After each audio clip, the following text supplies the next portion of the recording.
à vous tous et bienvenue, c'est Audrey Mac et bienvenue à la maison. Je voudrais partager quelque chose qui m'est particulièrement à cœur. Vous savez, très souvent, quand les gens sont affligés avec la maladie, ils ont un mauvais diagnostic. Ils ont tendance à tout de suite vouloir écouter tout un tas de messages, des messages sur la guérison divine. Et ils appliquent ces messages comme un principe, comme une méthode. Vous voyez, 10 pas pour aller ou 10 pour aller vers la victoire. Mais j'ai découvert quelque chose et je sais que vous serez d'accord avec moi que la victoire nous a déjà été donnée. Dans 1 Corinthiens 15, 57, Paul affirme, il dit « Rendons grâce au Seigneur qui nous donne toujours la victoire en Jésus-Christ ».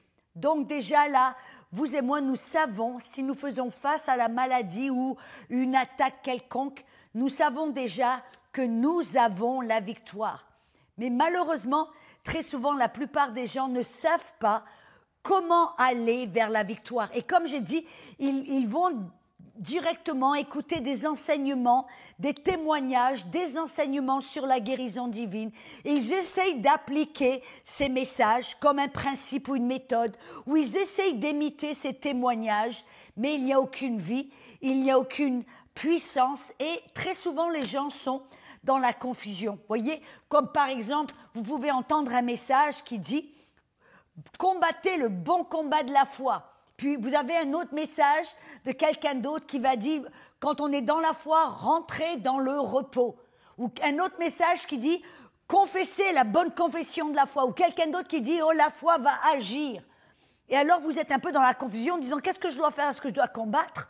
Ou être dans le repos? Est-ce que je dois confesser? Ou être dans... Qu'est-ce que je dois faire ?» Et très souvent, je rencontre énormément de gens qui sont dans la confusion parce qu'ils essayent d'appliquer la méthode, la parole comme une méthode et un principe, et ils ne voient aucune manifestation à leur guérison. Et vous savez, c'est intéressant.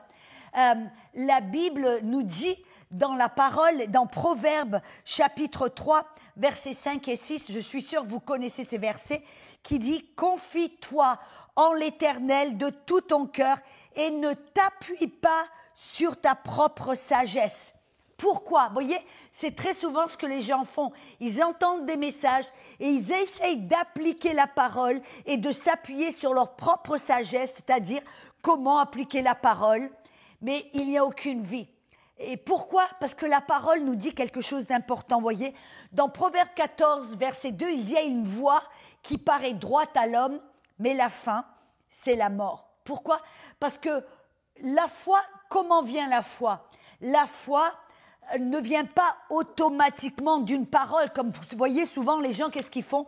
Ils ouvrent la parole et ils cherchent un verset, mais il n'y a aucune vie, il n'y a aucune foi. Amen. Mais la foi vient de ce que l'on entend, et ce que l'on entend vient de la parole que Dieu vous donne au moment donné pour une situation spécifique.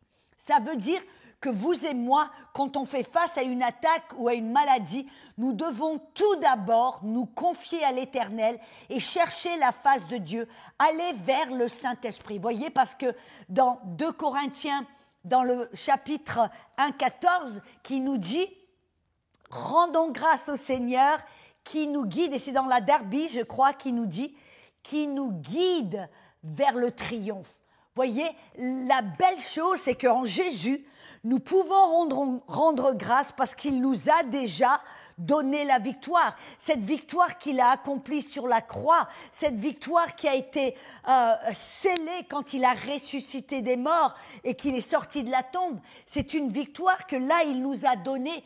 Mais ce n'était pas la fin des choses. Avant de partir, il nous a dit « Je dois vous quitter afin de vous envoyer le Saint-Esprit ». Et vous savez ce que la Bible nous dit dans Jean 14, 26, et je vais lire dans ce verset, qui dit « L'Esprit Saint, il vous enseignera toutes choses et il vous rappellera tout ce que je vous ai dit ». Et dans Jean 16, versets 13 et 14, il dit « Mais lui, le Saint-Esprit, il vous dira tout ce qu'il aura entendu, il vous annoncera des choses à venir, il prendra ce qui est à moi et il vous l'annoncera. » Qu'est-ce que ça veut dire? Ça veut dire que même vous et moi, nous remplissons notre cœur avec la parole de Dieu, nous construisons notre fondation sur la parole, mais au moment où on en a besoin, au moment où on est attaqué, au moment où la maladie frappe à notre porte, qu'est-ce que l'on fait? On ne va pas automatiquement ouvrir un verset pour essayer de trouver un verset, le verset magique, abracadabra. Non, non.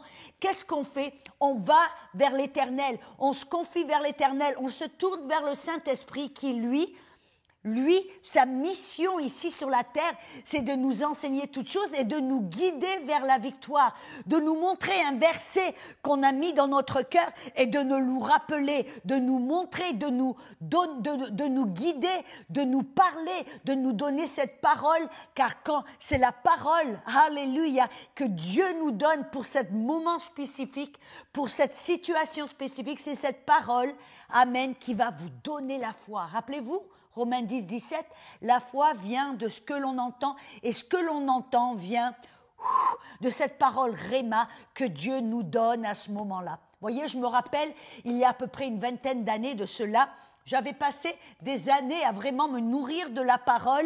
J'étais allée même au collège biblique. J'avais la parole qui était enracinée en moi. La parole était mon encre. Amen. La parole était ma nourriture. J'avais passé des années à me nourrir. Alléluia. Mais là, tout d'un coup, qu'est-ce qui s'est passé? À 1h du matin, 3 jours d'affilée, Dieu me réveille. Finalement, je suis sortie du lit, je suis allée dans mon salon et j'ai commencé à prier en autre langue. Et là, le Saint-Esprit m'a averti de quelque chose. Il m'a averti d'un danger imminent qui était là dans ma vie. Il m'a dit, il y a du cancer dans ton corps. Et ça m'a surpris parce que le cancer, c'était la dernière chose à laquelle je pensais, voyez. Mais là, tout d'un coup, alors que j'ai commencé à prier, j'ai continué à prier en langue et que le Saint-Esprit m'a dit, il y a du cancer dans ton corps, immédiatement. Vous voyez, je savais que c'était le Saint-Esprit parce qu'il n'y avait pas de peur, il n'y avait pas de crainte, il n'y avait pas de tourment. Il y avait une paix qui dépasse tout raisonnement. Et immédiatement, le Saint-Esprit m'a donné une parole. Il m'a dit, mais la joie du Seigneur sera ta force. Et puis, il m'a donné d'autres directives. Il m'a donné la sagesse. Il m'a montré exactement ce que je devais faire et ne pas faire. Voyez là, toute seule dans mon salon, c'est le Saint-Esprit qui m'a guidée, qui m'a rappelé des versets, qui m'a rappelé, qui m'a averti. Et c'est le Saint-Esprit qui m'a guidée vers la victoire. Et vous savez qu'est-ce que j'ai fait là, toute seule dans mon salon? J'ai commencé à rigoler, j'ai commencé à agir et à obéir cette parole. Et là, j'avais une foi. Et à ce moment-là, après avoir passé du temps à rire et à chanter et à louer et à rigoler encore plus, c'était comme un fleuve d'eau vive qui a jailli de mon cœur. À ce moment-là, je savais que j'étais guérie. Voyez, c'était là la sagesse du Saint-Esprit. J'essaie de vous montrer là qu'on n'essaie pas d'appliquer la parole comme une méthode ou un principe parce qu'il n'y a pas de vie. Mais qu'est-ce qu'on fait? Oui, on se nourrit de la parole, mais on se confie à l'Éternel. On va vers le Saint-Esprit en disant, qu'est-ce que je dois faire?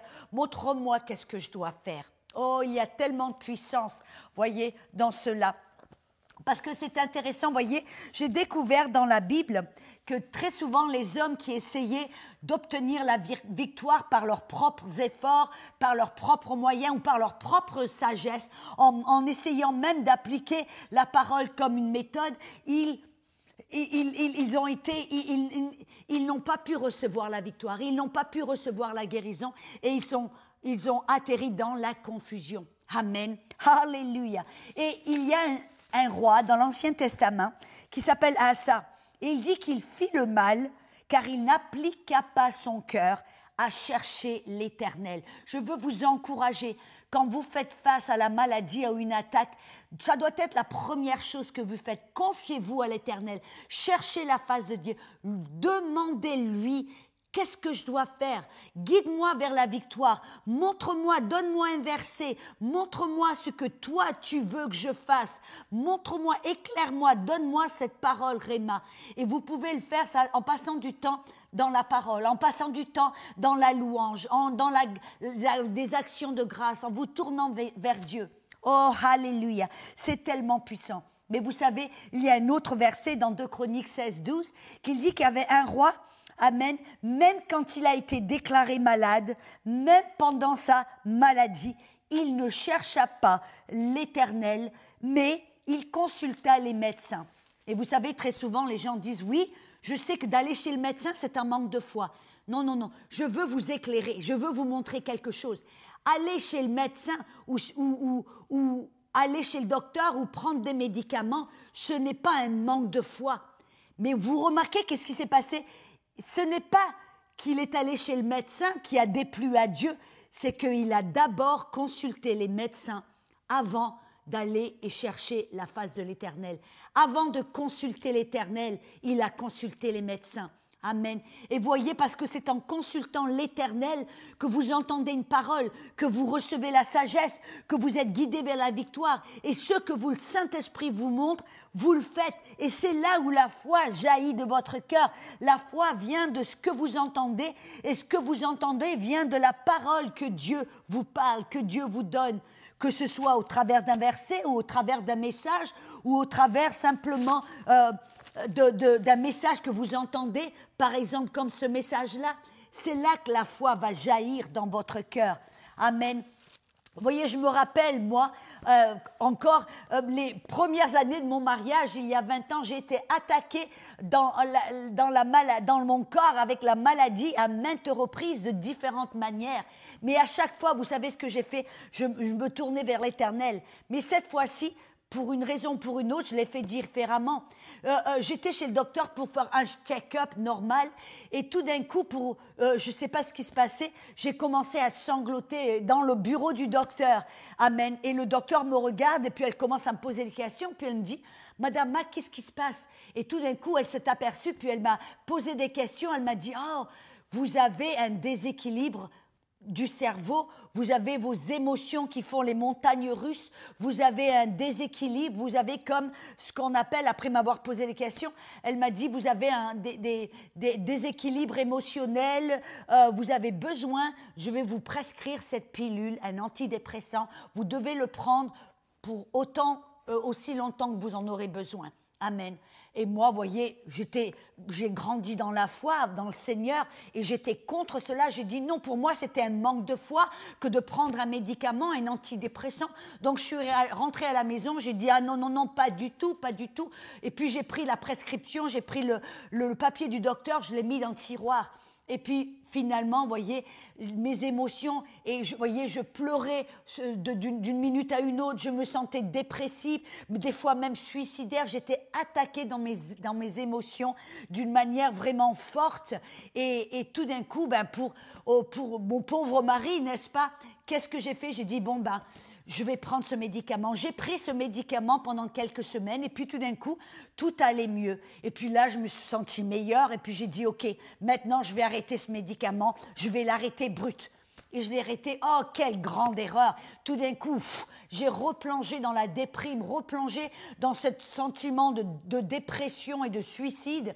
Et tout d'un coup, j'étais tellement désespérée que finalement, je me suis tournée vers le Seigneur et j'ai dit, qu'est-ce que je dois faire? Et le Seigneur m'a dit, je ne t'ai jamais dit d'arrêter ce médicament.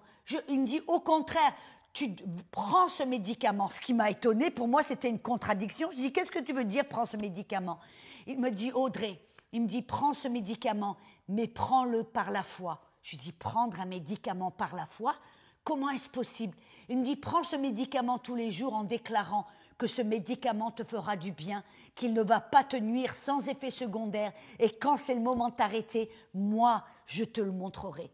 Alors j'ai dit, d'accord Seigneur, et puis j'ai pris ce médicament, et je ne sais pas pendant combien de temps, et je l'ai pris par la foi. Tous les jours, je déclarais que ce médicament me ferait du bien, sans me nuire, sans effet secondaire. Et quand ce serait le moment d'arrêter, le Seigneur lui-même me le montrerait.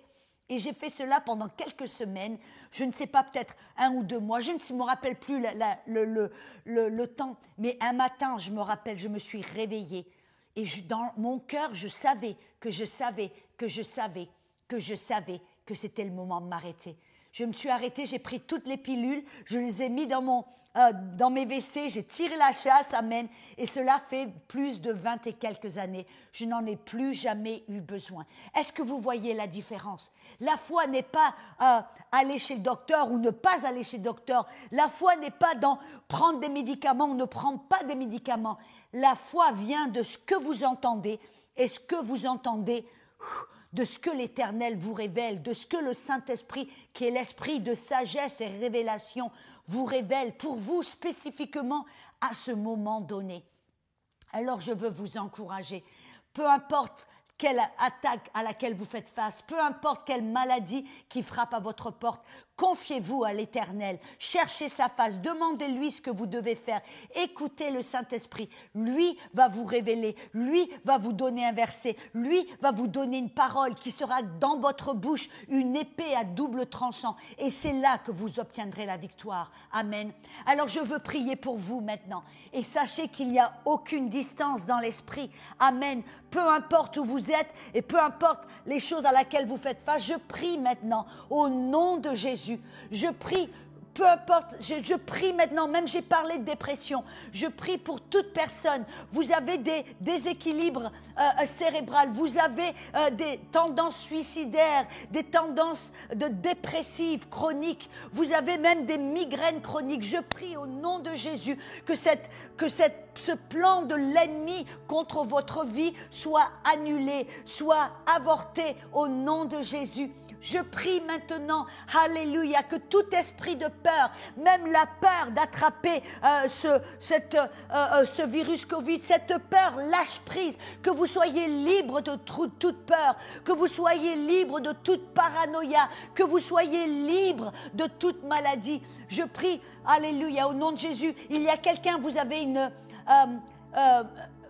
c'est comme un sifflement de l'oreille, un bourdonnement qui n'arrête jamais. Alléluia. Je prie à l'instant même que ce bourdonnement s'arrête au nom de Jésus. Je prie que même si le tympan, même si les membranes dans votre oreille ont été brisées. Je vois quelqu'un, vous avez eu quand vous étiez petit, peut-être quelqu'un qui vous a mis un stylo dans l'oreille. Je prie à l'instant même que votre oreille, cette membrane de l'oreille maintenant soit réparée, renouvelée, guérie. Au nom de Jésus, je prie pour un miracle qui soit une récréation, une création de cette membrane dans l'oreille. Je prie aussi au nom de Jésus. Il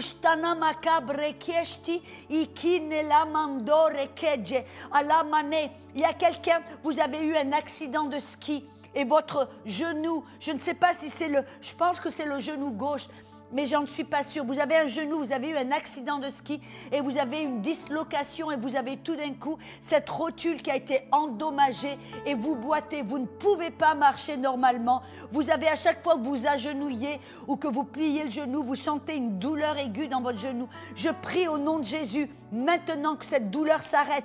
Je prie pour que le cartilage, la rotule soit recréée. Je prie pour une création de tous les cartilages, les muscles, les tendons, les nerfs qui sont raccrochés à votre rotule, qui soient maintenant guéris. Commencez à plier le genou, commencez à vous agenouiller, à aller en haut, en bas, à monter les marches, à courir, à sauter. Alléluia. Je déclare que votre genou est guéri au nom de Jésus. Alléluia, alléluia. Oh sonne matare bande, ikine mane. Il y a quelqu'un, vous avez des allergies. C'est dans je ne me rappelle plus du nom, mais c'est dans le nez et ça vous donne des mal de tête et toutes les années, vous avez la même allergie. Vous avez peut-être des allergies avec le pollen, l'allergie avec les animaux, l'allergie avec tout ce qui circule dans l'air. Je déclare maintenant que ces allergies sont annulées, sont arrêtées au nom de Jésus et qu'elles ne reviendront plus jamais. Je vous déclare libre maintenant. Commencez à respirer. Commencez à respirer. Je déclare qu'il y a des personnes qui ont de l'asthme. Je déclare que l'asthme est annulé, que l'asthme est arrêté au nom de Jésus. Soyez guéris. Je déclare que vos poumons s'ouvrent, qui sont guéris. Vous pouvez respirer. Commencez à respirer. Allez autour de la salle et commencez à courir au nom de Jésus. Et commencez à respirer à plein poumon. Car je déclare que l'asthme, cet agenda est annulé et que vous êtes guéris à l'instant même. Alléluia. Et s'il y a quelqu'un, vous avez le lupus, je ne sais pas comment on dit en français, c'est une maladie qui attaque votre système nerveux. Alléluia. Même la fibromyalgie, l'arthrite. Je déclare ces maladies annulées sur votre corps. Je dis maintenant, recevez votre guérison. Recevez votre guérison. Je déclare que la fibromyalgie, je déclare que la maladie de Crohn, je déclare que le lupus est annulé sur votre vie et dans votre corps. Et que cette puissance de guérison, elle commence à aller et circuler dans votre corps, du haut de votre tête jusqu'à la plante de vos pieds. Certains, vous avez les épaules maintenant, une douleur qui va du haut de votre épaule jusqu'en bas, au bas de vos reins. Commencez à bouger votre épaule car vous êtes guéris au nom de Jésus. Commencez à vous bouger vos doigts. Je déclare que vos articulations sont guéries au nom de Jésus. Je parle et je déclare la paix, shalom, soit sur vous, sur votre corps, sur votre famille. Que la bénédiction du Seigneur vous envahisse, vous couvre comme une couverture chaude. Soyez dans la paix, soyez dans l'amour de Dieu, car Papa vous aime.